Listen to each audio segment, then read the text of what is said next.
আপনারা জানেন যে আমরা কেয়ারটেকার গভর্নমেন্টের প্রধান ডক্টর ইউনূসকে আমরা নির্বাচন করেছি অনেক আলোচনা করে। আমরা নিজেদের মধ্যে অনেক আলোচনা করেছি এবং সমস্ত রাজনৈতিক নেতৃবৃন্দের সাথে, স্টুডেন্ট কোঅর্ডিনেটরদের সাথে আলোচনা করেছি। আমার সাথে লেডি চিফ এবং বিআর চিফ ছিলেন এবং মহামান্য রাষ্ট্রপতির সাথে আলোচনা করেছি এবং আলোচনা করে আমরা সর্বসম্মতভাবে সম্মত হয়েছি। আমার কাছে প্রস্তাব দিয়েছি চিফ অ্যাডভাইজার ডক্টর ইউনূসকে করেছেন এবং উনি এখন আমাদের চিফ অ্যাডভাইজার। কালকে আসবেন, কালকে হয়তো দুপুরে উনি এসে পৌঁছাবেন, আমি ওনাকে রিসিভ করতে যাব। আমরা ওনাকে সর্বোত্তমভাবে সহায়তা করবো। আমি আর্মিজি, নেভিজি, এয়ারজি এবং আমি নিশ্চিত যে উনি সমস্ত দল এবং সবার কাছ থেকে সাহায্য সহযোগিতা পাবেন। স্টুডেন্ট ফোরাম, স্টুডেন্টস এবং আমরা সবাই মিলে ওনাকে সাহায্য করবো এবং আমি নিশ্চিত যে তাহলে অত্যন্ত সফল হবে, ওনাদের কাজ সমাধান করতে সক্ষম হবে। অনেক ধরনের গুজব চলছে, আমি জনগণকে আহ্বান করবো এ ধরনের গুজবে যেন কান না দেয়। আমরা একটা চমৎকার পরিবেশে সুন্দরভাবে সবাই মিলে আমরা কাজ করে যাচ্ছি।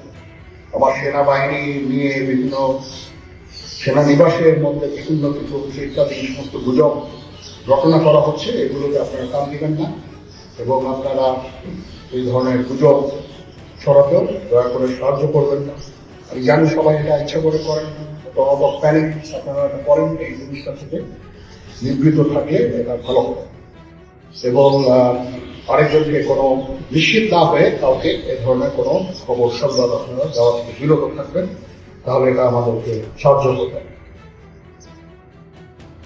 পুলিশের পুনর্গঠনের কাজ চলছে, এখন পুলিশ প্রধান একজন নিয়োগ দেওয়া হয়েছে। আমি নিশ্চিত যে পুলিশের মনোবল আবার ফেরত আসবে এবং পুলিশ প্রফেশনাল ফোর্স হিসেবে দায়িত্ব পালন করতে সক্ষম হবে। সর্বশেষে আমি আপনাদের নিশ্চিত করতে চাচ্ছি যে সেনাবাহিনী, নৌবাহিনী, বিমান বাহিনী সর্বদা জনগণের সাথে আছে এবং থাকবে এবং আমরা কাজ করে যাব, পাশাপাশি সবার সাথে মিলে কাজ করে যাব এবং আমরা একটা সুন্দর ভবিষ্যতের দিকে যেতে পারবো, ভবিষ্যতে পৌঁছাতে পারবো বলে আমি বিশ্বাস রাখি। আপনারা আমাদের সবাইকে সাহায্য সহযোগিতা করবেন, আপনাদের সাহায্য নিয়ে ইনশাল্লাহ আমরা এটা করতে পারবো। আপনারা মিডিয়া অলরেডি অত্যন্ত দায়িত্বপূর্ণভাবে আপনাদের সংবাদ পরিবেশন করছেন, আমি আবার আপনাদের কাছে জন্য কৃতজ্ঞতা জানাচ্ছি এবং ইনশাআল্লাহ আমরা সবাই মিলে দেশকে একটা সুন্দর একটা পরিবেশ আমরা সৃষ্টি করতে পারবো দেশে। এবং আমি রাজনৈতিক নেতৃবৃন্দর কাছ থেকে কথাও আমি আমাদের কাছ থেকে বলেছিলাম যে সাহায্য করেন, এর মধ্যে এই ট্রানজিশনটা হবে, এ ধরনের সমস্যার সৃষ্টি হতে পারে। ওনারাও আমাকে বলেছিলেন যে ওনাদের বন্ধুদের তারপরও কিছু কিছু ঘটনা করেছে। এটা ঘটার পেছনে তো কিছু কারণও আছে এবং আমরা ইনিশিয়ালি হয়তো কিছু ঘটনা করেছে বা তারপর এখন পরিস্থিতি কিন্তু অনেক শান্ত হয়ে আসছে। আমরা আমাদের যত স্ট্রেংথ আছে, পুলিশ কিন্তু নন এক্সিস্টিং, পুলিশ কোনো ডিউটিতে নেই, পুলিশের একটা বড় ফোর্স, এটার যে পয়েন্ট এটা সৃষ্টি হয়েছে, এই পয়েন্টটা সেনাবাহিনীর স্ট্রেংথ দিয়ে এটা পুরো করা সম্ভব না। আর তারপরে আমরা যথাসাধ্য চেষ্টা করে যাচ্ছি এবং হাজার হাজার লোককে আমরা কিন্তু এই সমস্ত সমস্যা থেকে আমরা উদ্ধার করেছি। বহু পুলিশ এবং যারা মতো বহু পুলিশ, অনেক তারপরে সরকারি কর্মকর্তা কর্মচারীদের রেস্কিউ করা, এই সমস্ত কাজগুলো আমরা করেছি।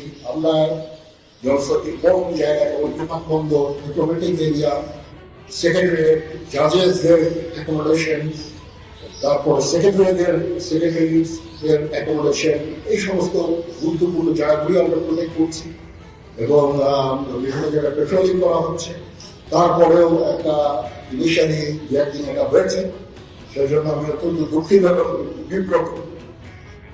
যাই হোক, এটা আমার যে স্ট্রেংথ যা ছিল এটা মেবি এয়ারফোর্সও তাদের মতো করে করেছে, যথাসাধ্য চেষ্টা করেছি, তারপরও কিছু হয়ে গেছে। এটা আমার জাস্টলি আমাদের এনাফ স্ট্রেংথ ছিল, বাট আমি নিশ্চিত যখন পুলিশ পুনর্গঠন হয়ে যাবে, তারা যখন আমার কাজে নেমে যাবে, তখন এই ওয়ার্ডটা খুব সহজে আমরা পূরণ করতে পারবো। পুলিশের একটা বিরাট সংখ্যক ফোর্স, পুলিশ ইজ এ বড় ফোর্স। এই ফোর্স যদি নিষ্ক্রিয় হয়ে যায়, সেটার ভয় পূরণ করা সেনাবাহিনীর পক্ষে সম্ভব। আমরা এটা যখন ডিসাইড করি, যাই হোক, আমি নিশ্চিত যে খুব শীঘ্রই তারা পুনর্গঠিত হবে এবং এই সমস্ত ভ্যান্ডালিজম এগুলোকে প্রতিহত করতে সমর্থ হবে। আমি এদিকেও আপনাদের বলছি যে যারা এই সমস্ত কাজে জড়িয়েছে তাদেরকে আমরা আইনের আওতায় সর্বোচ্চ চেষ্টা আমরা করব।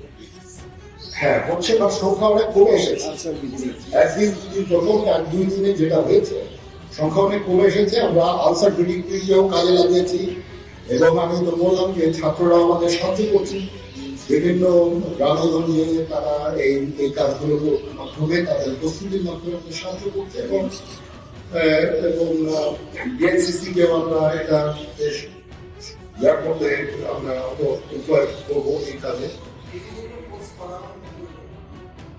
আমি আমার জন্য ফোর্স আছে, মিলিটারি সব অল ডেপ্লয়, এবং তারা তাদের সাধ্যমতো এই কাজে নিয়োজিত।